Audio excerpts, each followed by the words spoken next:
Hello everyone, welcome to Jokta Academy. My name is Bhanu Gleria and we are doing most important 500 questions series. This is the part 17th of the series. अगर आपने पहले वाले parts नहीं देखे हैं तो आपको playlist में ये पहले वाले पार्ट्स मिल जाएंगे. तो let's start our video. The first question is Which of the following is not the parameter of global hunger index released by concerned worldwide? जो ग्लोबल हंगर इंडेक्स है उसके क्या इंडिकेटर्स हैं और इसमें से आपको एक इंडिकेटर नहीं है वो आपको फाइंड आउट करना है.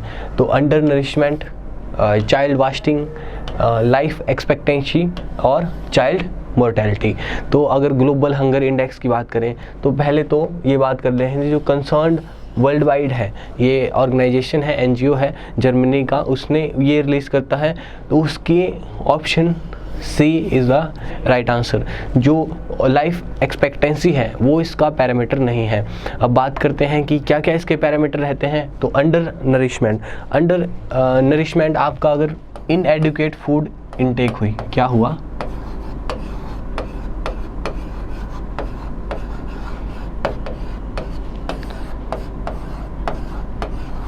फूड इनटेक या आपकी कैलोरिक जो इनटेक होती है, मिनिमम इनटेक होती है, वो अगर किसी पर्सन को ना मिले तो उसको कहेंगे हम अंडर नरिशमेंट. चाइल्ड वास्टिंग हमने पहले भी बात कर चुके हैं. चाइल्ड वास्टिंग हुई कि जो चिल्ड्रन का है वेट कम रह जाता है कंपैरेटिवली उसके हाइट के. और उसी तरह चाइल्ड स्टंटिंग भी एक इंडिकेटर रहता है. तो चाइल्ड स्टंटिंग में हाइट कम रहती है according to child stunting, height कम रहती है अकॉर्डिंग टू उसकी एज. तो जिस चिल्ड्रन की आपकी हाइट कम रहती है अकॉर्डिंग टू उसकी एज के, उसको स्टंटेड चाइल्ड कहते हैं और चाइल्ड मोर्टेलिटी. तो इन सब इंडिकेटर्स पे जब अलग अलग कंट्रीज़ को एनालाइज किया गया तो इंडिया का रैंक आया आपका 94. 107 कंट्री को ये जो कंसर्न वर्ल्ड वाइड है इन्होंने एनालाइज करा तो इंडिया का रैंक कितना आया? 94. ये बहुत ही कंसर्निंग है. क्यों? क्योंकि सिर्फ जो 13 कंट्री हैं वो हमसे वर्स्ट है. और एक और इसमें बात ये रहती है कि जो हमारा पड़ोसी देश है जैसे नेपाल है, नेपाल, बांग्लादेश,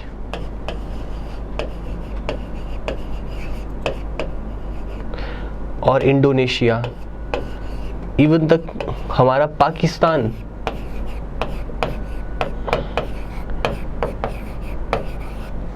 ये हमसे अच्छा परफॉर्म करे हैं इसमें ग्लोबल हंगर इंडेक्स में. रैंक कितना है? 94. और जो लाइफ एक्सपेक्टेंसी है वो हम इसमें इंक्लूड नहीं करते. तो option C is the right answer. Next question की तरफ चलते हैं. What is the rank of India in human capital index? अब ह्यूमन कैपिटल इंडेक्स में इंडिया का रैंक पूछा है आपसे. ह्यूमन कैपिटल इंडेक्स में ऑप्शन ए है 116, ऑप्शन बी है 62, ऑप्शन 3 है 131, ऑप्शन डी है 139. तो 116 ह्यूमन कैपिटल इंडेक्स में इंडिया का रैंक है.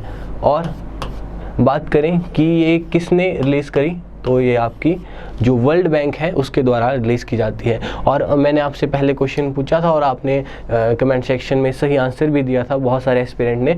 तो जो कि वर्ल्ड बैंक का जो प्रेसिडेंट है वो है डेविड. हाँ, दिव्या शर्मा जी ने सही आंसर दिया था. और ये है आपके 131 की बात करें. अब 131 इंडिया में किस में रैंक है? तो ह्यूमन जो डेवलपमेंट इंडेक्स है, ह्यूमन डेवलपमेंट इंडेक्स में, उसमें हमारा रैंक 131 है. और लास्ट ईयर कितना था? 129. ये रैंक स्टैटिक पार्ट है. जितनी बार आप इसको रिवाइज करेंगे उतनी आपकी इसको रिटेन करने की जो कैपेसिटी है वो इंक्रीज़ हो जाएगी. और 139 किस में है ये आपने मुझे कमेंट सेक्शन में बताना है क्योंकि मैंने आपको पहले बता चुका हूँ कि 139 किस में है. नेक्स्ट क्वेश्चन की तरफ चलते हैं. निधि स्कीम इज़ इम्प्लीमेंटेड बाय। अब निधि स्कीम किसके द्वारा इम्प्लीमेंट की जा रही है? Department of education, department of science and technology, tourism department या आर्ट एंड कल्चर। तो निधि स्कीम है वो इनोवेशंस को बढ़ावा देने के लिए, ये है national initiative for development and harnessing innovation. National initiative for development and harnessing innovation, ये आई आपने याद रखना है, इनोवेशंस।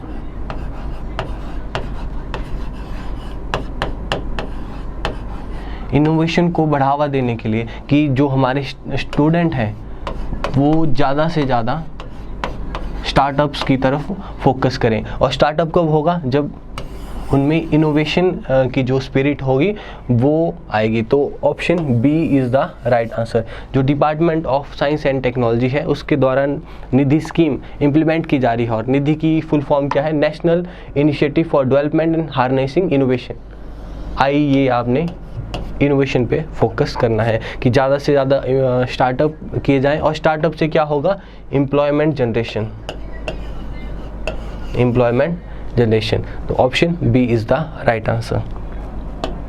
नेक्स्ट क्वेश्चन है, global social mobility index is released by which organisation. जो सोशल मोबिलिटी इंडेक्स है, 3 क्वेश्चन मैंने इंडेक्स से इसलिए रखे हैं क्योंकि इंडेक्स से एक क्वेश्चन एचएस में, अलाइड में या कोई भी एग्ज़ाम है उसमें देखा जाता है। तो मैंने आपको रिवीजन करने के लिए 3 क्वेश्चन रखे हैं, यूएनडीपी के द्वारा, यूएनईपी के द्वारा, वर्ल्ड इकोनॉमिक फोरम के द्वारा या आईएमएफ के द्वारा। तो option C is the right answer. जो ग्लोबल सोशल मोबिलिटी इंडेक्स है वो आपका वर्ल्ड इकोनॉमिक फोरम के द्वारा रिलीज़ किया जाता है। अब रैंक पूछें तो 76th रैंक है हमारा, 76th रैंक है हमारा आपका ग्लोबल सोशल मोबिलिटी में। और फिर से रिवाइज करते हैं, 160 किस में है? 116 है हमारा जो ह्यूमन कैपिटल इंडेक्स है, और 131 किस में है? ह्यूमन डेवलपमेंट इंडेक्स में। और 94 किस में है? तो ग्लोबल हंगर इंडेक्स में। ये सब आप याद रख सकते हैं। Option C is the right answer. Next question है, recently supreme court allowed that which of the following use SARFAESI act. जो सरफासी एक्ट है वो किसको अलाउ करा है कि आप यूज़ कर सकते हैं? स्मॉल फाइनेंस बैंक है, कोऑपरेटिव बैंक है, पेमेंट बैंक है या आरबीआई बैंक है। तो option B is the right answer. जो कोऑपरेटिव बैंक है उनको ये आप सरफासी जो एक्ट है वो उसका यूज़ करने के लिए अलाउ कर दिया है। अब ये सरफासी एक्ट कब आया था? तो 2002 में, 2002 में ये आया था। एक तरह की असेट रिकंस्ट्रक्शन जो कंपनी है। अब सिंपल लैंग्वेज में बताऊं आपको कि जब एक बैंक लोन देता है किसी को और वो जो लोन चुका नहीं पाता तो क्या बन जाता है? वो पर्सन डिफॉल्टर। अब इस डिफॉल्टर पर्सन से जो बैंक का लोन नहीं चुका पाए उससे बैंक अपना पैसा किस तरह से रिकवर करेगा? जो उस डिफॉल्टर पर्सन की प्रॉपर्टी है उसको सेल करके और सीज करके, और उस डिफॉल्टर पर्सन की जो प्रॉपर्टी है उसको बेचने का और सीज करने का अधिकार, जो राइट है, वो बैंक किस एक्ट के थ्रू?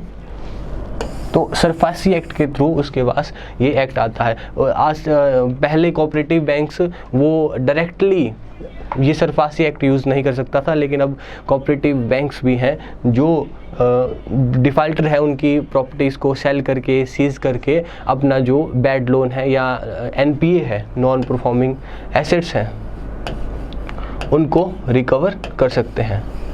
तो ये था आपका SARFAESI act. Option B is the right answer. Next question है, which of the following state top the business reform act in action plan release by DPIIT and world bank. जो department of internal trade, industry and internal trade है और world bank है, उसने business reforms plan launch करा है। उसमें किस जो स्टेट है उसने टॉप करा है? आंध्र प्रदेश है, उत्तर प्रदेश है, केरला है, कर्नाटका है। तो option A is the right answer.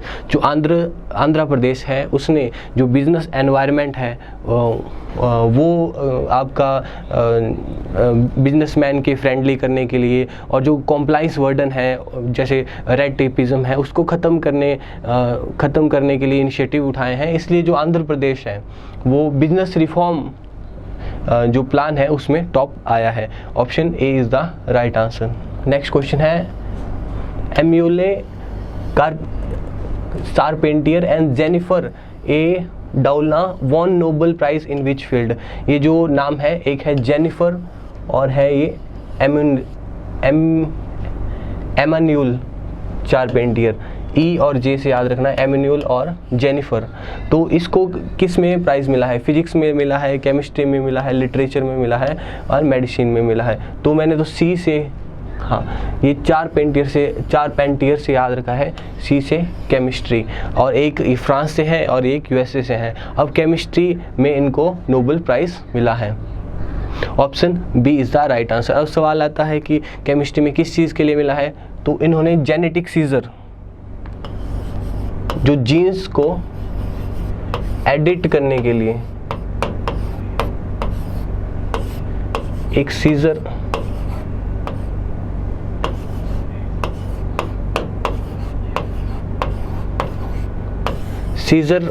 इन्होंने डिस्कवर करी है। जीन एडिटिंग के लिए एक सीजर इन्होंने डिस्कवर करी है। किसने? ये आपके जो चारपेंटियर हैं और जेनिफर हैं। तो इनको नोबेल प्राइज़ मिला है। Option B is the right answer. Which Bollywood actor has been conferred with the SDG special humanitarian action award. जो सस्टेनेबल डेवलपमेंट गोल का है, ह्यूमैनिटेरियन अवार्ड किसको मिला है? अमिताभ बच्चन को मिला है, सलमान खान को मिला है, आमिर खान को मिला है, सोनू सूद को मिला है। तो option D is the right answer. Sonu Sood को ये अवार्ड मिला है। नेक्स्ट क्वेश्चन है what is the operational name of GPS, Indian GPS।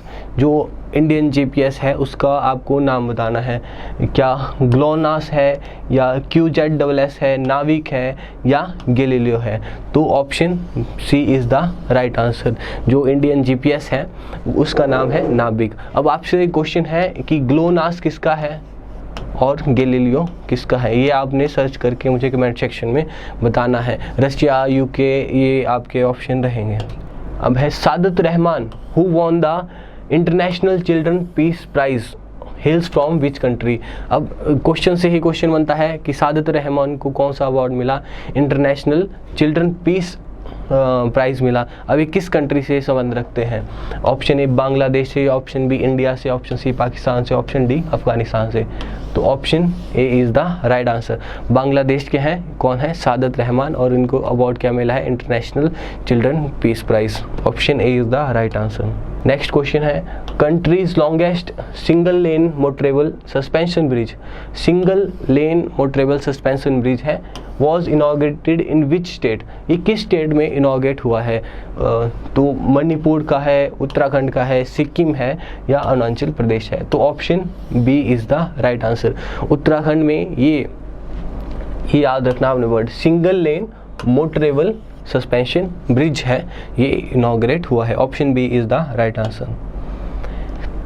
132 who has been appointed chairman of newly set up commissions for air quality management in the national capital region and adjoining area। आप सभी को पता है कि जो दिल्ली है उसमें pollution बढ़ रहा है, तो उसके पॉल्यूशन की एयर पॉल्यूशन को मॉनिटर करने के लिए कौन सी कमेटी बनाई है, जिसके हेड का नाम बताना है आपको। शेखर कपूर को अपॉइंट करा है, MM कुट्टी को अपॉइंट करा है, विनीत अग्रवाल को करा है या उत्पाल कुमार सिंह को करा है?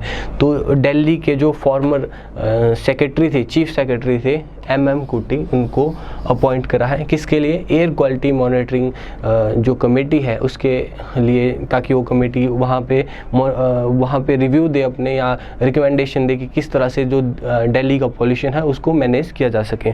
और अपॉइंटमेंट से क्वेश्चन है, तो आपसे एक क्वेश्चन है कि GC जो मुर्मू है, ये नाम आपने बताना है, ये अपॉइंट हुए हैं तो ये क्या है, किस जगह पे अपॉइंट हैं? GC मुर्मू। आपने बताना है कि ये किस पोस्ट पे हैं अभी। नेक्स्ट क्वेश्चन है, which country is the largest producer of green house gases in the world? World में ग्रीन हाउस गैसेज की लार्जेस्ट प्रोड्यूसर कौन सी है? इंडिया है, चाइना है, USA है या रशिया है? तो option B is the right answer. जो चाइना है वो सबसे ज़्यादा ग्रीन हाउस गैस प्रोड्यूस कर रही है। नेक्स्ट क्वेश्चन है, the union government approved 210 megawatt Luhri stage 1 hydro electric project in which state? जो प्रोजेक्ट का नाम क्या है? लुहरी स्टेज 1। इसकी मेगावाट कितनी है? 210 जो मेगावाट है, ये कहाँ पे है? उत्तराखंड में है, अरुणाचल प्रदेश में है, मेघालय में है या हिमाचल प्रदेश में है? Option D is the right answer. Himachal Pradesh में जो कैबिनेट कमेटी ऑफ सेंटर की जो cabinet committee of economic affair है उसने अप्रूवल दिया है लुहरी आपका जो प्रोजेक्ट है। अब ये कितने मेगावाट का है? 210 मेगावाट का है। और अब सवाल आता है किस रिवर पे है? तो जो सतलुज रिवर है, सतलुज रिवर पे। अब डिस्ट्रिक्ट कौन सी है? तो वैसे तो ये शिमला के नज़दीक है, लेकिन डिस्ट्रिक्ट कुल्लू में भी पड़ता है और कुछ पार्ट आप कह सकते हैं कि शिमला में भी पड़ता है। और जो आपकी हिमाचल प्रदेश में शिमला और कुल्लू में ये पड़ता है। 210 इसकी कैपेसिटी है और cabinet committee of economic affair ने इसको अभी अप्रूवल दे दिया है। नेक्स्ट क्वेश्चन है, which nation conferred the honorary rank of general upon our army chief MM Naravane? जो MM नारावाने हैं उनको जनरल रैंक दिया है। किसने दिया है? बांग्लादेश ने दिया है, नेपाल की आर्मी ने दिया है, अफगानिस्तान की या मालदीव्स की?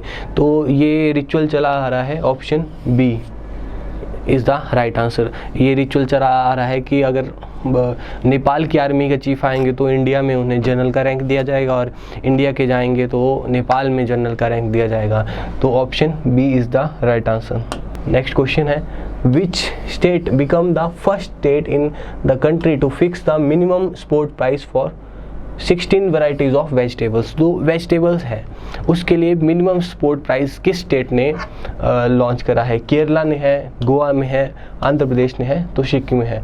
Option A is the right answer. जो केरला ने इनिशिएटिव लिया है कि जो वेजिटेबल है उसका जो फार्मर्स है उसको भी मिनिमम सपोर्ट प्राइस दिया जाए। सॉरी। द सुपर टाइफून गोने या गोनी टाइफून का नाम है, devastated the southern part of which country with wind and gust of up to 290 kph? तो ये पूछना चाह रहे हैं कि जो टाइफून गोनी है वो किस कंट्री में आया? इटली में, जापान में, आपका फिलीपींस में या इंडोनेशिया में? ये इंडोनेशिया में। तो option C is the right answer. जो फिलीपींस है उसमें ये टाइफून गोनिया है। और एक और है वामको, वामको भी आपको याद रखना है, वो भी आपकी फिलीपींस में ही टाइफून आया। और एक टाइफून है जो ज़रूरी है, निसर्ग। हाँ, एक टाइफून है निसर्ग,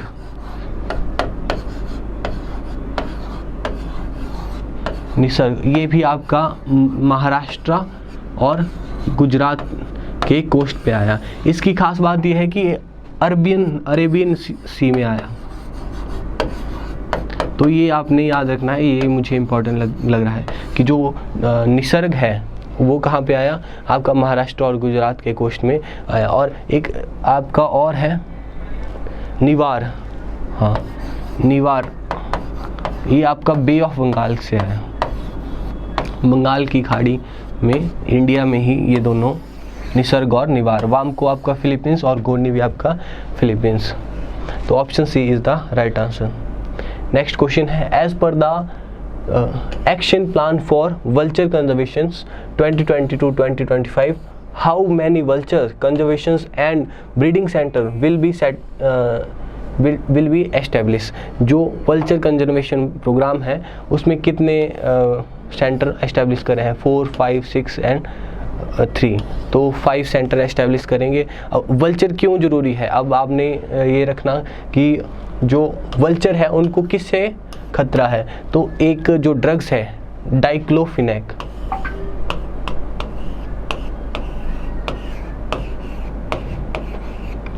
ये एनिमल्स को ड्रग दी जाती है, और एनिमल्स जब डेड हो जाते हैं तो वल्चर्स जब इनको कंज्यूम करते हैं एनिमल्स को, तो वो उनके डेथ का कारण बन जाते हैं। तो इस डाइक्लोफिनेक के यूज़ को रिड्यूस करने के लिए ये वल्चर कंजर्वेशन प्रोग्राम चलाया जा रहा है, और अलग अलग जगह इसके सेंटर एस्टेब्लिश किए जा रहे हैं। आपने एक और सेंटर सुना होगा, जटायु जो सेंटर है, जटायु कंजर्वेशन सेंटर है। तो ये भी क्वेश्चन बन सकता है कि जो जटायु कंजर्वेशन सेंटर है वो किस जो वर्ड है उसको कंजर्व करने के लिए है, तो वल्चर्स हैं उनको कंजर्व करने के लिए है। Which country hosted the 15th G20 summit on November 2020 in a virtual format? जो G20 समिट है वो किसने होस्ट करा? सऊदी अरेबिया ने, कजाकिस्तान ने, टर्की ने या इंडिया ने? तो option A is the right answer. Saudi Arabia ने जो 20 है उसको होस्ट करा है। अब इसकी थीम की बात कर रहे हैं। थीम है आपकी realizing opportunity for realizing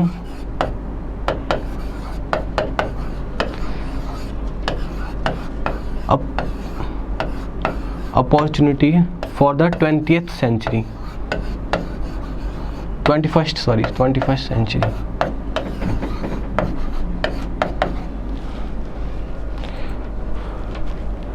realizing opportunity for the 21st century for all। हाँ, फॉर ऑल क्या थीम है? Realizing opportunity for the 21st century for all इसकी थीम है, और सऊदी अरेबिया ने ये होस्ट करा है।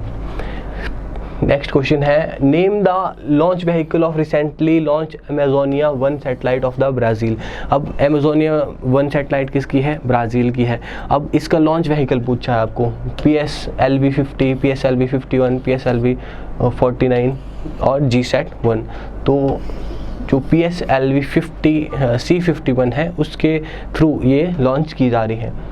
और इसकी बात करें तो CMS-01, हाँ, कम्युनिकेशन सैटेलाइट 01 CS50 से लॉन्च की गई, और EOS अर्थ ऑब्जर्वेशन सैटेलाइट 01 इसके द्वारा लॉन्च की गई, और इसके द्वारा अमेजोनिया जो 1 सैटेलाइट है ब्राज़ील की है ये लॉन्च की गई है। और ये 53rd मिशन था इसरो का। जो PSLV C51 था ये 53rd मिशन था। और क्योंकि इसके 2 जो है वो लॉन्च फेल हो चुके हैं 50। तो option B is the right answer. ये थे हमारे 20 क्वेश्चंस। कमेंट सेक्शन में अपना स्कोर भी ज़रूर बताइएगा, और जो क्वेश्चन पूछे गए हैं उनसे उनके आंसर भी ज़रूर बताइएगा। Thank you.